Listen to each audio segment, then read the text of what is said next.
पृथ्वीराजी, स्वागत आपलं IBN लोकमत मध्ये। अण्णा हजारेंचं उपोषण आता संपलेलं आहे। अण्णा हजारेंना आपण काल आवाहन केलं होतं की उपोषण सोडा म्हणून। आज त्यांनी ते ऐकलेलं दिसतंय, संध्याकाळी उपोषण सोडलेलं आहे। काय म्हणाल आपण या उपोषणाबद्दल? या उपोषणाला जनतेने अपेक्षित प्रतिसाद दिला नाही असं आपल्याला वाटतं का?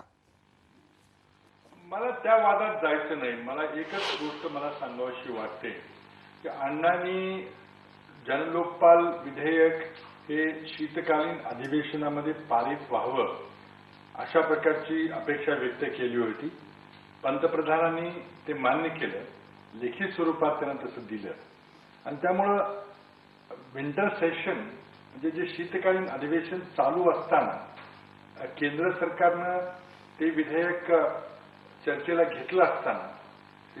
घेतलं असताना खूप त्यामध्ये बदल झालेले आपण पाहिले आणि ही संसदीय लोकशाहीची परंपरा आहे, पद्धत आहे आणि त्यामुळं एकदा अंतिम मसुदा जो लोकसभेतून आणि राज्यसभेतून पारित होऊन पुढे आल्यानंतर मग अण्णांनी जर प्रतिक्रिया व्यक्त केली असती तर योग्य झालं असतं। परंतु मला असं वाटतंय की कुठेतरी पूर्वग्रह दूषित अशी भूमिका पहिल्यापासून घेतली गेली। अण्णांची अशी भूमिका पूर्वी कधी नव्हती। त्यांनी महाराष्ट्र सरकारबरोबर काम करताना अनेक वेळेला काही कन्स्ट्रक्टिव्ह सूचना केल्या, त्या सरकारनं मान्य केल्या, त्यामध्ये एक पाऊल पुढे एक मागे तडजोडीची भूमिका ते नेहमी घेत असत। आता मात्र त्यांनी या सर्व आंदोलनामध्ये अतिशय कठोर अशी भूमिका, इनफ्लेक्सिबल, अजिबात लवचिकपणा न दाखवता त्यांनी भूमिका घेतली।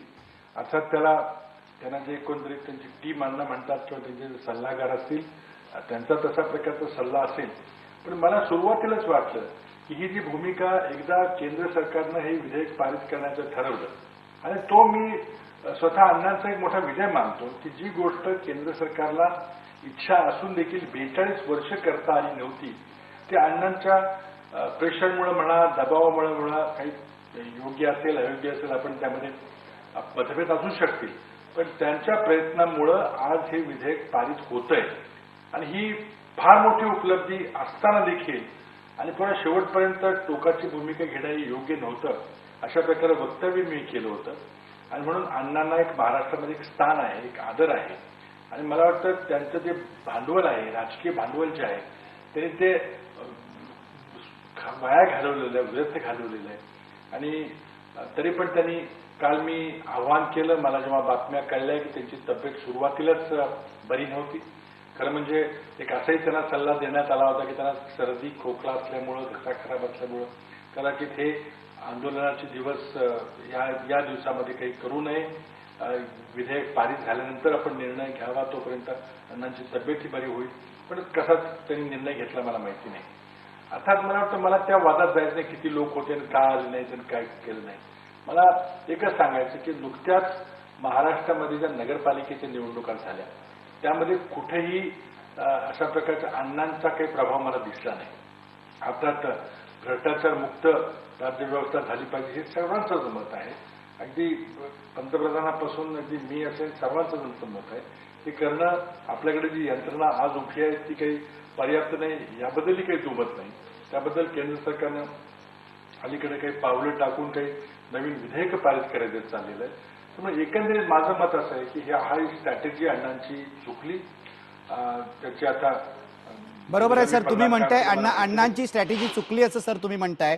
मला हा प्रश्न विचारायचा आहे, अण्णांनी जेलभरो रद्द केलेला आहे, मात्र 5 राज्यात ज्या विधानसभा निवडणुका होणार आहेत तिथे जाऊन प्रचार करण्याचं त्यांचे सहकारी अरविंद केजरीवाल यांनी जाहीर केलंय आणि अण्णा असं म्हणतात की हा प्रचार लोकपालाविरुद्ध भूमिका घेणाऱ्या सर्व पक्षांविरुद्ध केला जाईल, मात्र केजरीवाल असं म्हणतात की हा प्रचार फक्त काँग्रेस आणि UPA विरुद्ध केला जाईल। आज किरण बेदीने असं ट्विट केलेलं आहे की शेवटचा उपाय आता एकच आहे, सत्ता परिवर्तन झालं पाहिजे, रेजिम चेंज झाला पाहिजे। तुम्हाला काय वाटतं, अण्णा हजारे आणि त्यांचे सहकारी सोयीचं राजकारण करतायत का? मला वाटतं जेव्हा हिसार निवडणुकीमध्ये अरविंद केजरीवाल यांनी काँग्रेसच्या विरोधामध्ये प्रचार करायचा निर्णय घेतला त्या दिवशीच त्यांची राजकीय महत्वाकांक्षा मला तरी स्पष्ट झाली। त्यामुळे आता जो निर्णय घेतलाय मुळातच हे 2 मुख्य सल्लागार आहेत ते काँग्रेसला टार्गेट करतायत, कारण काँग्रेस शासनाकडून त्यांच्या कारकिर्दीमध्ये मग ते सनदी नोकर असताना, पोलीस अधिकारी असताना काही गोष्टी घडल्या असतील ज्याच्यामुळं त्यांची नाराजी असू शकते, त्याबद्दल मला काही जायचं नाही. पण एक निश्चित आहे की अण्णांनी कधीही राजकीय भूमिका घेतली नव्हती, एखाद्या पक्षाविरुद्ध घेतली होती, व्यक्तीविरुद्ध निश्चित त्यांनी घेतली होती. आणि त्या वादात त्यांनी सरकारच्या विरोधी काही भूमिका घेतली असेल तरी राजकीय पक्षाच्या विरुद्ध भूमिका घेतलेलं मला काही आठवत नाही.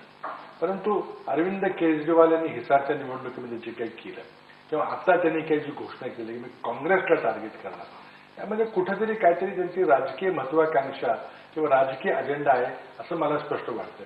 अण्णांनी याबद्दल गंभीरपणे विचार केला पाहिजे. त्यांची जी उंची आहे, त्यांची जी एक समाजामध्ये स्थान निर्माण झालेलं आहे, ते अलीकडच्या काळामध्ये कुठल्याही सामान्य माणसाला हे स्थान निर्माण करता आलेलं नाही. परंतु मला वाटतं जो मान सन्मान सामान्य जनतेने, आम आदमीने अण्णांना दिला आहे तो वाया घालवू नये. त्यांना जर राजकारणात यायचं असेल तर निश्चितपणे ते कुठल्याही निवडणुकीला उभं राहू शकतात आणि उभं राहून लोकशाही मार्गाने जर रेजिम चेंज केला, सत्ता परिवर्तन केले तर तो लोकशाहीचा विजय ठरेल आणि मी त्याचं निश्चित स्वागत करेन. परंतु अशा प्रकारे मी म्हणेल तोच कायदा, मी म्हणेल तीच पूर्व दिशा, असा दुराग्रह करणं योग्य नाही. चर्चेच्या माध्यमातून प्रश्न सुटतात. आपण पाहिलं की लोकपाल विधेयक जेव्हा लोकसभेमध्ये चर्चेत चाललं होतं त्यावेळेला सरकारने बऱ्याचशा सुधारणा स्वीकारलेल्या आहेत. हे नेहमीच घडतं आणि म्हणून संसदीय मार्गाने विधेयक पास झाली पाहिजे, त्याबद्दल माझा अगदी आग्रह आहे. नाहीतर ही संसदीय व्यवस्थाच छिन्न विच्छिन्न होईल. त्यामध्ये अनेक दोष असले तरी याच्यापेक्षा चांगली व्यवस्था आज तरी आपल्याजवळ नाही आहे. अगदी बरोबर आहे सर, पण माझा प्रश्न असा आहे की तुम्ही असं म्हणालात की अरविंद केजरीवाल, किरण बेदी यांच्या राजकीय महत्वाकांक्षा स्पष्ट झाल्या आहेत. तुम्हाला असं वाटतं का की काँग्रेस विरोधी पक्ष उदाहरणार्थ भाजप हा केजरीवाल बेदींचा वापर करतोय आणि केजरीवाल आणि बेदी अण्णांचं जे मोठेपण आहे त्याचा राजकीय वापर करतायत? आता अण्णांचा राजकीय वापर करतायत हे तर मला निश्चित आहे, मग त्यात काही शंकाच वाटत नाही मला. परंतु आता ते कुठल्या पक्षाच्या वतीनं आणि कुठल्या पक्षाच्या विरोधात काम करतायत, आता हे आमचे सहकारी दिग्विजय सिंग यांनी बऱ्याच काही टिप्पणी केलेली आहे, RSSच्या लिंक्स बद्दल केलेली आहे, त्यांना माहिती आहे.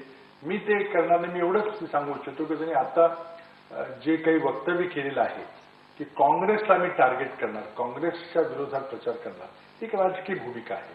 आणि मला वाटतं ती टाकाला जायचं आणि गारगार लपवायचं हे काही बरोबर नाहीये. राजकीय इच्छा असेल, राजकीय भूमिका घ्यायची असेल तर जरूर त्यांनी अवश्य प्रचार करावा. 5 राज्यात करावा, काही उलट आणखी कुठं निवडणूक असल्या तरी त्या ठिकाणी करावा आणि जनता जनार्दनावर निर्णय सोडावा. कारण नुसतं मला वाटतं जेल भरो वगैरे करून ह्या गोष्टी मला वाटतं चुकीच्या आहेत. आज चर्चेच्या माध्यमातून आज केंद्र सरकारनं बऱ्याचशा आमच्या संसदेमधल्या सहकाऱ्यांच्या इच्छेच्या विरुद्ध एक 5 लोकांची टीमशी चर्चा करायचं मान्य केलं, जे कधी पूर्वी झालं नव्हतं. इतके मोठे अकॉमोडेशन अण्णांच्या करता अण्णांच्या टीमशी केंद्र सरकारने केलं, तरी पण जर समाधान झालं नसेल तर मग काहीतरी वेगळा अजेंडा आहे असंच गृहीत धरावं लागेल. सर, लोकपाल विधेयक तर लोकसभेत मंजूर झालेलं आहे, उद्या राज्यसभेत ते ठेवलं जाणार आहे. काय होईल ते आपल्याला दिसेल. पण याच्या पाठोपाठ लोकायुक्ताचा प्रश्न येतोय. प्रश्न हा आहे लोकांचा की महाराष्ट्रात अशा प्रकारे सक्षम लोकायुक्त कधी येणार आहेत? लोकायुक्त विधेयक जर संसदेच्या कायद्यामध्ये असेल तर ते आम्ही सहज स्वीकारू. लोकसभेमधून जर एक मॉडेल कायदा केला तरी त्या कायद्याच्या अनुसार आम्ही लवकरात लवकर आमचं विधेयक पारित करू. मी पूर्वी देखील घोषित केलेलं आहे की लोकायुक्ताला अधिक सक्षम बनवण्यामध्ये आमचा बिलकुल विरोध नाहीये. परंतु प्रत्येक राज्यानं आपल्या सोयीप्रमाणे किंवा तिथल्या स्थानिक परिस्थितीप्रमाणे विधेयक करावं आणि मग राज्यामध्ये स्पर्धा व्हावी की माझं जास्त कडक आहे बिल का तुझं जास्त कडक आहे बिल, हे काही योग्य नाहीये. म्हणूनच केंद्र सरकारने एक मॉडेल कायदा करावा किंवा लोकपाल विधेयकामध्येच त्याला जर एक खरं म्हणजे घटनात्मक त्याला मान्यता मिळाली असते तर अधिक चांगलं झालं असतं. पण बीजेपीच्या नेहमीच्या दुटप्पी धोरणामुळं घटना दुरुस्ती ही पास होऊ शकली नाही.